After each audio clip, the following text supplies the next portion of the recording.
When you set a boundary and you say no and you choose not to people please, you know that if you ask me to do something, every time I say yes, I mean yes. And every time I say no, I mean no. So you are getting a much more genuine relationship with me. Welcome to Girl Talk with Melissa, and we have such a special guest today. We have Dr. Amelia Kelley with us today, and I'm so excited to have her on board. Dr. Kelley will have an opportunity to introduce herself, but she is a PhD and an integrative trauma-informed therapist. She focuses on motivation, women's issues, empowering survivors of abuse and relationship trauma. She is an author and she'll have an opportunity to talk through her book. Her workbook is amazing. I haven't gone through the whole entire thing, but from what I've seen, I'd love to get this book out to many of my family members as well as friends. So hopefully she'll give you a little bit of the tidbits about her book, and you'll be able to go out and purchase the book as well. So welcome, Dr. Kelley. As you and I spoke about, I'm so gracious to have you join me today on Girl Talk. You are an esteemed author as well as Esteemed. therapist. I mean, all of us aspire to be published by one of the big publishing companies if you've done that. So, yes, you are an esteemed author. But you want to talk a little bit more about who you are? Sure. So, as you mentioned, I'm a therapist, but I've been doing it for, I want to say, 20 years now. It is my whole passion, everything about mental health, self empowerment.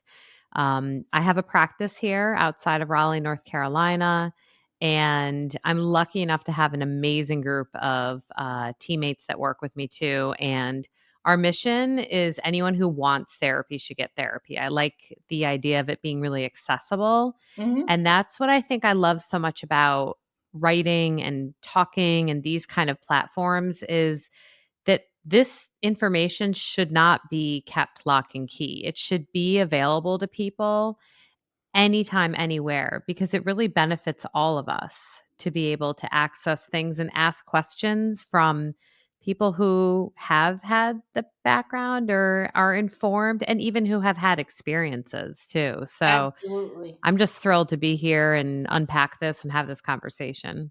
Yeah, and you and I spoke. I've been doing a series on 5 things my therapist taught me. And one of the topics was, you have these emotional rocks that you're carrying in your on your back like a backpack. And That's so random. I'm literally holding a rock as a fidget toy, by the way. and those rocks, you continue to add them to your backpack, and then they're weighing you down, and you never address them until they explode. I had a Mhm. conversation with a friend, and she's very, very soft and very, very kind, and she never loses her cool, but she lost her cool. And I'm like, somebody dropped the pebble in your backpack because you're carrying so much, and that one little pebble made it Yeah. explode. So, from a therapist standpoint, what are your thoughts on that? Oh, I think it's everything. I sometimes used to, 'cause I first started out working with kids and adolescents, and I would equate it to like a soda bottle, where if you shake the bottle, you shake the bottle, you shake the bottle, and then just that one little thing releases the top and it just explodes everywhere. Right. That's why I think not only in the work that I do, but really honestly how I try to live my life. I like to live by the principle that there's no perfect time to express yourself. It should be an all the time practice. Right. With the caveat that I might not break apart someone's wedding to go express myself, but you know, within good reason. I mean, if we had an open flow of emotions and feelings and it was more of our everyday life to be just a little disagreeable, have a little emotional individuation. These are things that I think are so important that help those pebbles not build up so much. Yeah. And I think sometimes, you can be disagreeable, but I talk about this too. Mhm.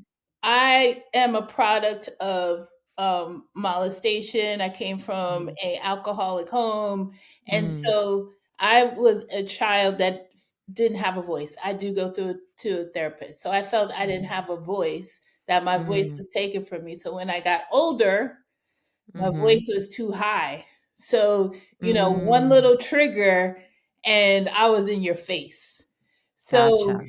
I think that, communication is important. And you said, Mhm. it's okay to be disagreeable, but do you want to talk a little bit about the how? Absolutely. So, research looks at disagreeability as this trait that actually, if we lean too heavy into being agreeable, we can actually become a little bit more susceptible to manipulators Mm, and emotional abusers. And being just enough disagreeable, which I will unpack what I mean by that, where you're letting people know your boundaries up front and you get to create these foundations for relationships at the very beginning. mm-hmm, And so, disagreeability in my mind can actually be done very compassionately because it can be done in a way where I have your best interest, I respect you, I have positive energy towards you, but I also don't agree. I also don't feel the way you feel. And if we would have this exchange a little bit more often of, yeah, I don't like that music, or I don't like that food, or I don't want to go there, or just the ability to even do that simple thing of just expressing our own opinion, it goes a long way. mm-hmm. With the caveat that I'll throw out, there are going to be certain people you feel more safe doing that with. I understand that. And certain people you don't.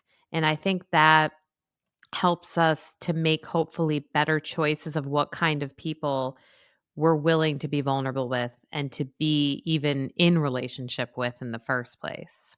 Yeah, and I was gonna say sometimes it goes, and you're the therapist, so I want you to validate. But do you think sometimes we hold on to stuff because we're people pleasers? Yes. I think the kind of the fuel to being too agreeable is people pleasing. Mm-hmm. They absolutely complement each other. Yep.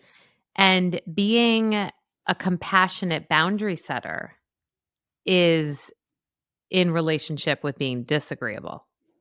Yep. So I can be compassionate, I can understand your feelings, and I can be really awesome at boundaries. Right. But that's different than people pleasing. The people pleasing, that's a tricky one that's very opposite of that. Yes. And I think that a lot of times that goes into play. You don't want to hurt someone's feelings, but you want to have boundaries. Mhm. And so you hold on to it, and then it goes as a rock in your backpack, and you move on to something else. Mhm. And if people would just learn to coexist, Mhm. Mhm. I always see that bumper sticker. I don't know exactly what it means, but I'm like, that's a pretty cool word. You just coexist. The blue one with the white writing? Yes. Yes. So, if you look closely at it, it's different religious symbols. Oh, Right, so it's actually saying, like, let's all coexist even if we have different religious backgrounds.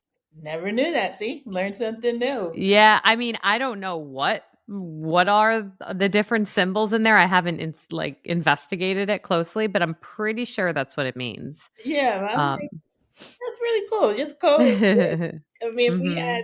if everyone just did that one simple thing, I think it would eliminate a lot of the problems that we have, a lot Mhm. of the emotions that we have, a lot of the buildup and Mhm. the illness that comes from stress, etc. Yes. Yes. That's a good point because if you look at things like people pleasing, they're very connected. That way of thinking is very connected to incredible empathy. Hmm. And we think of empathy as this positive thing, like it's good to have empathy. But research also shows that empathy has a negative impact on our immune health. Really? Yes, it can actually create constriction and increase in your blood pressure and increase in chronic feeling of pain and all of this. So being careful to not lean too heavily into empathy, and instead you can lean towards compassion. So compassion is action oriented. Compassion is, I have empathy for you, so I will go do something about it. And whether that is help a person, or I mean, even something like positive wishes towards a person can be an action of compassion. Mm-hmm. So if you need to set a boundary, so let's say you're a people pleaser and someone asks you to do something and you get that tight feeling in your heart, like, oh, I'm too overwhelmed, or I'm spread too thin, like I have to say no. But this feels really icky. This feels really uncomfortable. How do I say no to this person? So you choose to set the boundary and say no, and it feels bad because you're not used to doing it. Yes. You can choose to lean really heavily into compassionate thought towards the person, which should hopefully alleviate some of that feeling, that uncomfortable feeling that you have. And I also try to impress upon people that when you set a boundary and you say no and you choose not to people please, you know that if you ask me to do something, every time I say yes, I mean yes. And every time I say no, I mean no. So you are getting a much more genuine relationship with me. Yeah. And I Mhm. think there's the opposite too. Like all of these social media has people like using words and terms and all different things. I'm setting my boundaries. I can't help you. I don't need you. You know, somebody's reaching out to you. I can't help you. I'm setting my boundaries. I need to protect my peace. Well, if it's Mhm. your friend, you have to have enough compassion not to take Mhm. on their trauma, but to Mhm. be able to help, whether that's giving Right. them a kind word or a hug or just listen, Mhm. utilizing whatever social media terms you're seeing out there is not Right. effective to me. What are your thoughts on that? It kind of reminds me of, this is a slightly silly example, but I think it applies. Years ago, my husband and I had a photography business. It was like a little side gig. It's honestly where I learned to run a business. And my girlfriend had asked me if I would come to her daughter's first birthday. She invited me. I'm so excited. Can't wait to see the family. And then asked me if I would photograph it For free? for free. Hmm. And if anyone knows about the time and the labor that goes into photographing an event, it's not easy, and there's a lot to it, and usually it's not cheap either. Right. So I got, as I was mentioning, that tight feeling. For me, it's in my chest and my heart. It's going to be somewhere different for everyone. So you'll get like a tight sensation or an ick or like a hesitancy. What does that mean? Because I actually had that today right here. I think it's your body letting you know there's a boundary coming up if you let it come. And so I had that sensation like, oh, okay, I'm flattered, but I don't like this request for some reason. And so, because she is my friend, I wanted to be compassionate, but I also wanted to set a boundary because I didn't want to resent her either. Hmm. So I thought to myself, what do I feel good saying yes to? And what do I feel okay saying no to? And so I just got back to her and said, in all honesty, I really want to be able to just enjoy your daughter's birthday, but I would love to, and I genuinely meant this, I would love to photograph the cake portion for you. So that was what I felt good doing. It was kind of like a gift. I photographed the cake portion, I made them nicely edited photos, sent them to her, and I still got to enjoy the party and I still got to enjoy my friend. Yeah. So compromised. Right, but it took a moment to really listen and think again, what do I feel really comfortable saying yes to? What's an enthusiastic yes? And then what am I okay saying no to? Yeah. And that's a good point too, right? That's, Mhm. it doesn't have to be all or nothing. Yes. Mhm. Doesn't have to be Absolutely. all or nothing. Mhm. So I do, I want to get to your book, but I have one last question that I thought about Yeah, hit me talking up. about Mhm. social media, and Mhm. the word narcissist is getting under my skin. So I'm Okay. like, everyone can't be a narcissist. Like, why are we using this term so much? I'm seeing, my mom's a narcissist, my dad's a narcissist, my cousin, my uncle, everyone's a My narcissist. dog. No, just Yeah. kidding. Like, I think everyone my cannot dog is be a a narcissist. narcissist. So is your difficulty with it that it's so common right now that it's being just used all over the place? My difficulty is these people aren't therapists. Mhm. And from what I understand, only a therapist or a doctor can diagnose whether or not someone is a narcissist. And there probably are many, many like likenesses to Mhm. narcissism in people, but they don't necessarily have to be a narcissist. So, I Mhm. wanted to see, what your thoughts from a therapist perspective are based Mhm. on what you're seeing. Absolutely. So it's interesting because I think it's so common for a couple reasons. First of all, in my opinion, we live right now in a society that kind of encourages a bit of narcissism, if Mhm. we really think about it. Mhm. And you mentioned social media, bolstering ourselves, all these, we are the brand, putting yourself out there, focusing on who likes you. I mean, it's really its own wheel that has created this accentuated focus on the self and promoting the self. And so in a way, there is a little bit of a perfect recipe for narcissism happening in our society. That's just my opinion. But as far as why is it being thrown around so much? We start as narcissists. We come out of the womb as narcissists. We need everyone to focus on us. We are babies. Interesting. Okay. We are babies and we are narcissists.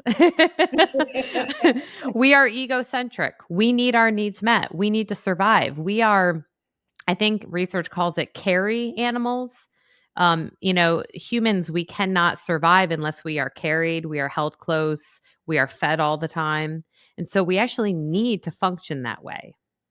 So if you continue on with life, the ideal is that our needs are met in a timely manner so that we can slowly learn to be less and less narcissistic. When those needs aren't met, there becomes this instance of survival or self-preservation that can become something called narcissistic rage. Hmm. Right, where you start to adopt these narcissistic tendencies to get your needs met. Oh, wow. And this can come because maybe you're raised by a narcissist and you have to adopt the traits to get what you need. Maybe it's because there's emotional deprivation. Maybe it's a host of things. And that then translates into what can become narcissistic tendencies. I mean, let's be honest, if we're feeling insecure and we're feeling unheard, we can all be just a little tad narcissistic at times. But we also have to remember it's healthy too. That's what's so confusing. Having a little touch of narcissism is also healthy. Interesting. You have to elaborate on that. Well, I mean, think about it. When you think of self esteem at the core of it is I feel that I am worthy of being loved. I feel that I am worthy of being taken care of and being safe.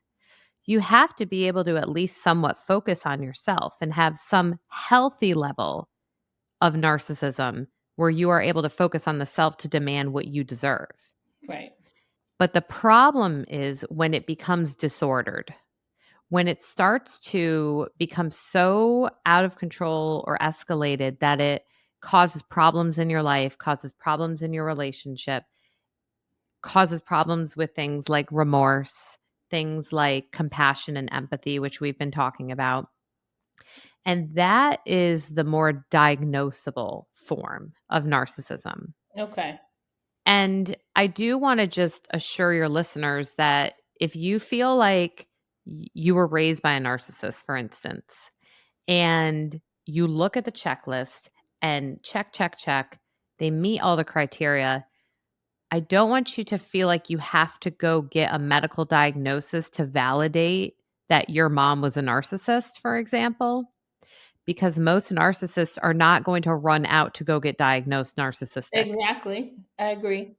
Self-diagnosis, if you're really looking at the criteria and you're really trying to validate your experience, it's not inappropriate, but it can be off. I mean, you can be lacking some of the important attributes that really would make someone diagnostically narcissistic, if that makes sense. Yeah, and I think, do your research too, right? Because Mhm. people are using that term for likes and for views and for followership. So I Mhm. think, doing your research and really, like you said, checking the box is helpful. You know, Absolutely. Mhm. I learned something too because I thought that you had to be diagnosed. So, but To have narcissistic personality disorder, okay, that is a diagnosis. okay. But someone can be acting like a narcissist or having narcissistic tendencies, or again, mama could be a true blue narcissist, but you might not be able to go get that diagnosis because she won't admit it. Yeah, I mean, I had a leader that could check off all the freaking Mm, boxes at one point, and it was horrible. But, sorry. yeah, and it was horrible. But, Hmm. it would that's where I learned, like, okay, I'm not a therapist. I can't diagnose this nutcase, but I really from what I'm reading and listening to and looking at, definitely checking boxes. So, your book, Gaslighting Recovery for Women, phenomenal. Tell us why you wrote the book and what's some of your favorite parts. Like, I just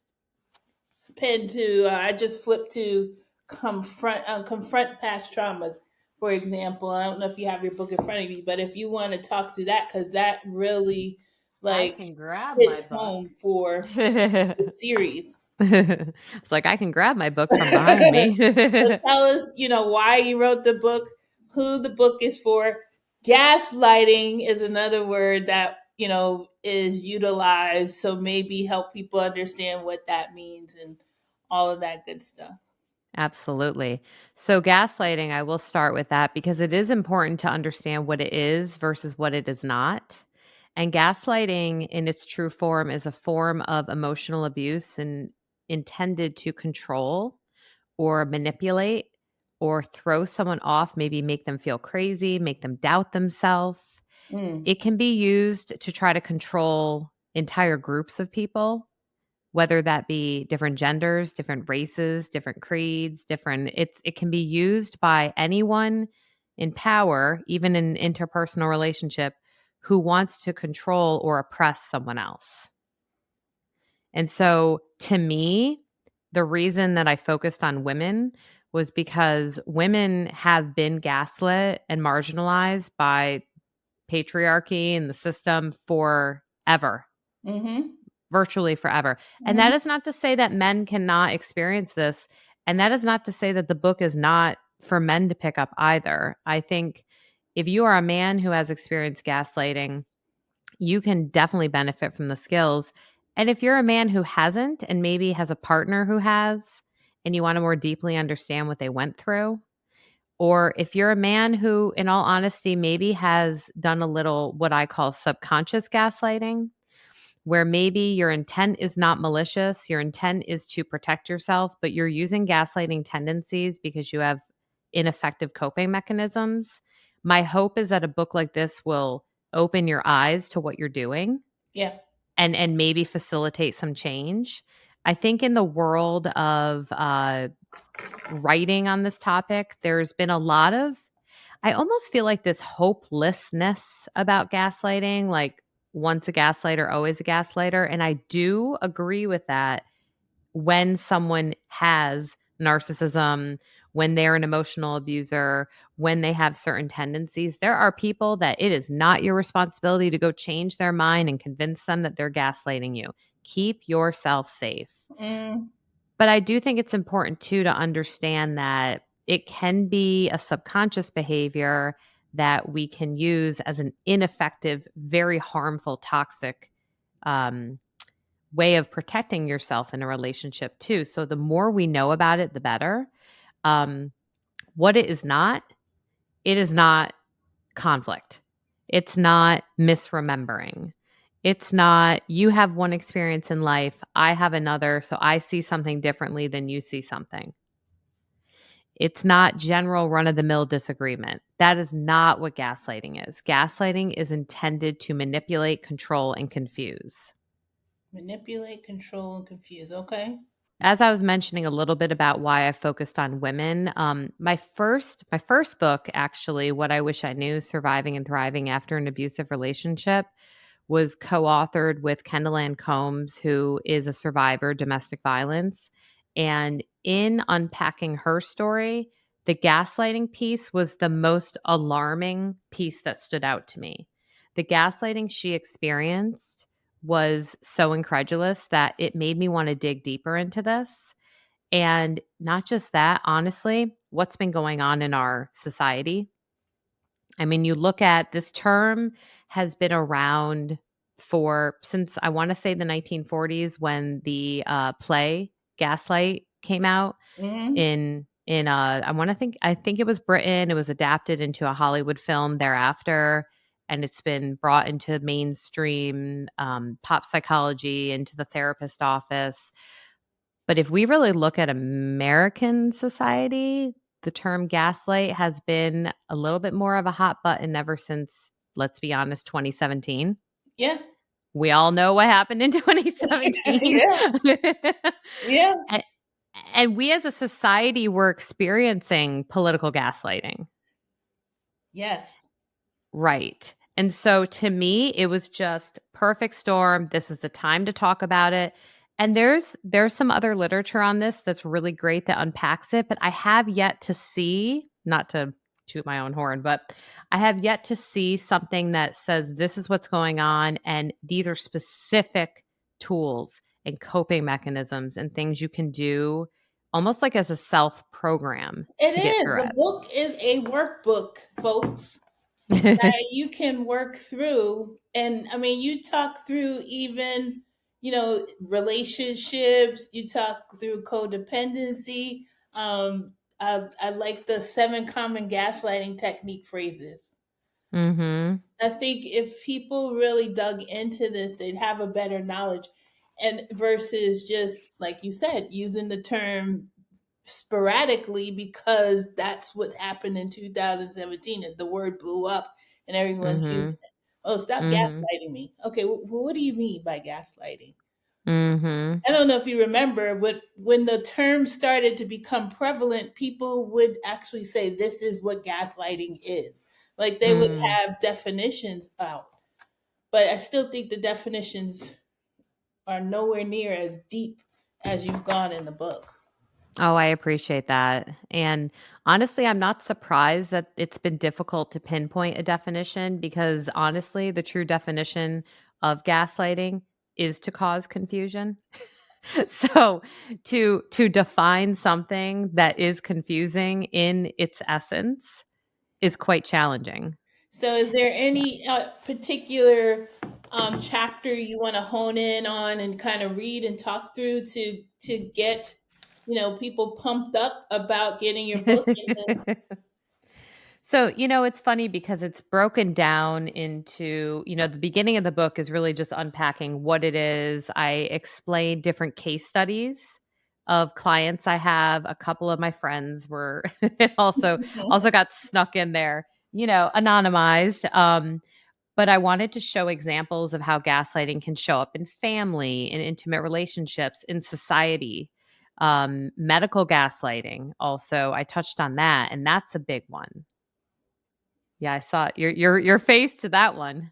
Yeah, you don't think about that though, but it's true. Mhm. It's true. Right.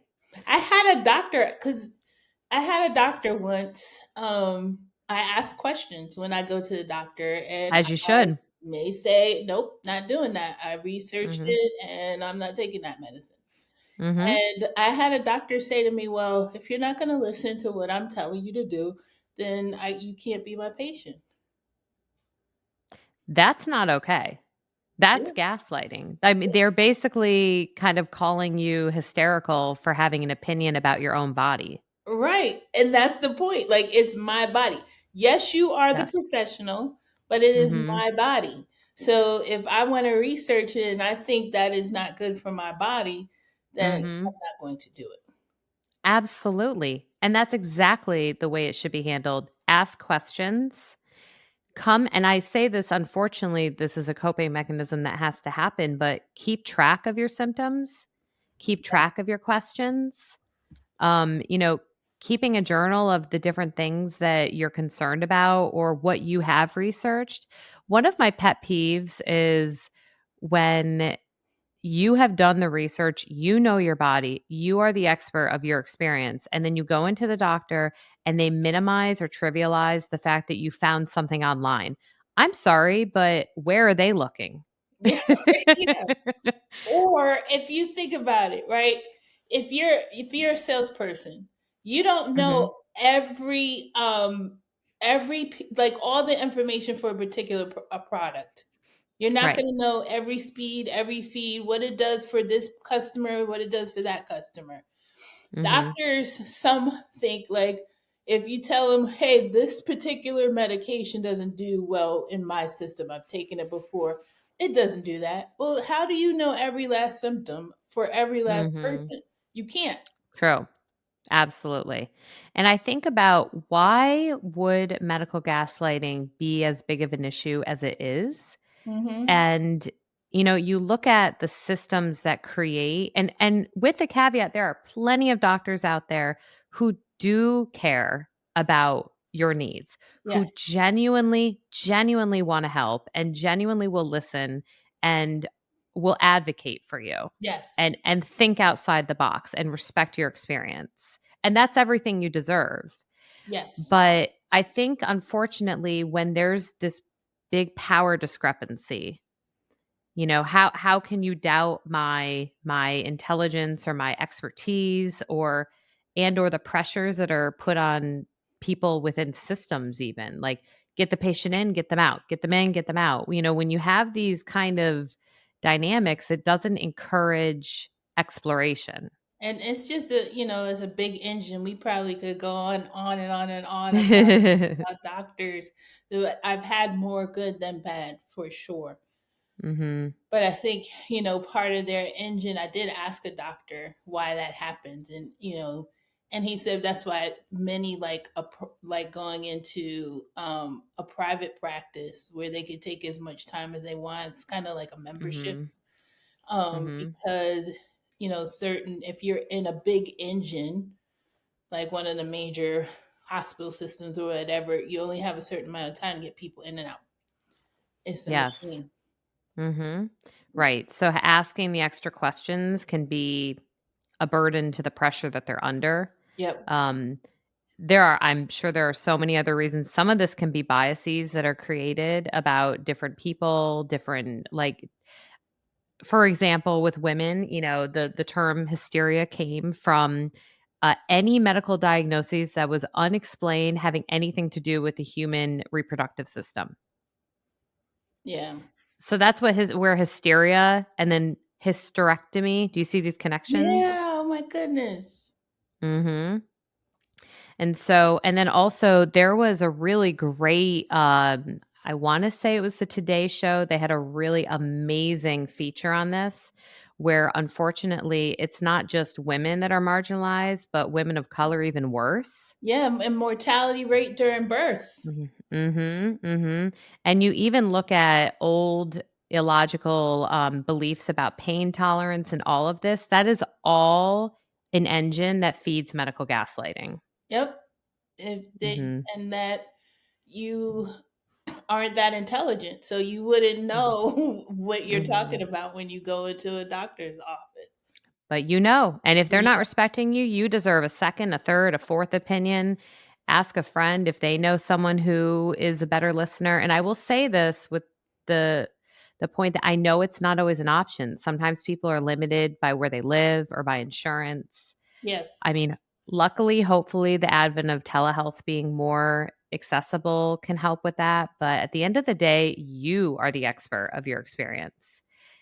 And that leads back into other forms of gaslighting and why it can be so confusing is that for example, in like a romantic relationship or an intimate relationship, someone is going to try to establish where you rely on them for information or like trust, maybe with love bombing or isolating, different things so that they look to the gaslighter to gain reality. And that can be very dangerous. And that's why sharing your doubts with someone you trust, asking for their feedback can be a powerful way to counteract if you think you're being gaslit also. Yeah, and I think you're bringing up another topic I'd love to have you come back for, as far as domestic violence, because when you Mhm. talk through the love bombing and the isolation, all of that can lead to a domestic violence Mhm. situation, and many women are afraid to speak up about it. So I think that's a good topic for us to explore, if you like to I would join me again. love to. I can have my other book up, Yes, let's do it. Let's which is do it. coming out on Audible in a week. I'm so excited. See, The other I told one. you were esteemed. Like, you're leaps and bounds ahead of all of us authors. I just it's so funny when you say esteemed. I'm like, who do I think of as esteemed? You're where we're all striving to be as authors. I dabble, but Oh, well, I'm gonna practice what I tell people and just say thank you. Thank you. are there any last words you'd like to leave the listeners of Girl Talking? By the way, it's just not women, men listen to, but Mhm. the show is geared towards women, and the issues that we face. Well, I think the big thing when I think about the beginning of our conversation about, not letting the pebbles stack up and thinking about that every single time you express your opinion, you have an individualized opinion or feeling, it's not it is not bad for you to disagree. I don't want anyone to overfixate on the idea of hurting feelings. Hmm. If you get too focused on not hurting feelings, you in the end hurt your own. And I Absolutely. want them all to remember that. That was powerful. Say that again. If you get too focused on hurting other people's feelings all the time, in the end, you're going to hurt your own. That's right. That's powerful. Dr. Kelly, this has been amazing. Thank Mhm. you again. You're so Tell people welcome. where they can find you and your book. Absolutely. So you can find anything related to my work at my website at ameliakelly.com, and that's Kelly with an EY. And I'd say out of all the platforms, because everything gets spread out everywhere, I think I'm most active on Instagram, most responsive on there. So you can find me there at Dr. Amelia Kelley. And she does respond, because I just stalked her, and she responded. Yes, I did. You slid right into those the general Lydia. DMs. Well, thank Mhm. you again. I really enjoyed the conversation. I hope you did as well. And I I know the did. listeners are going to get a lot out of this one. And as always, I see you because I am you.